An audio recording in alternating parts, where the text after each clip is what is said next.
Hey everyone, I'm Maurice Dolberry. Most people know me as Reese. I went to Brown Chapel from I think around like 1979 to 1991. A really long time ago. But Brown Chapel is just such a huge part of my memories growing up because we were always at Brown Chapel while I was growing up. I can remember going to choir rehearsal, to Bible study, to church itself, to Sunday school.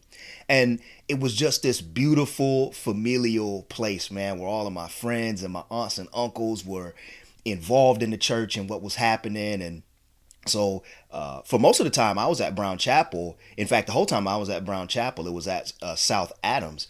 The building that we learned was a part of the Underground Railroad.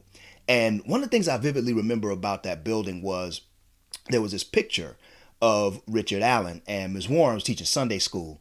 And she took that picture, I think it was like a charcoal drawing of Richard Allen, and she told us about this man who in the 18th century heard that white people were like, look, you can't worship in our church, you can't come to the altar, you can't take communion, but if you come and sit up in the balcony, you can join us in heaven and we can enslave you there. And Richard Allen was like, nah, that's not how God works. That's not how Christ works. That's not how the church is going to work. And I'm going to start my own black church. And to live in that legacy and to be at a building that was part of the Underground Railroad. For those of us who were questioning all the time and bothering Ms. Warren with our with our questions in Sunday school and challenging us, but again, it was just this beautiful place for learning. It was a beautiful place for family. It was a welcoming place. When we were kids, we got into all sorts of great stuff and mischief, and Brown Chapel always showed us this not even tough. It was just this beautiful familial love, and this black Christian love that has stood out. I've carried it with me throughout my entire life.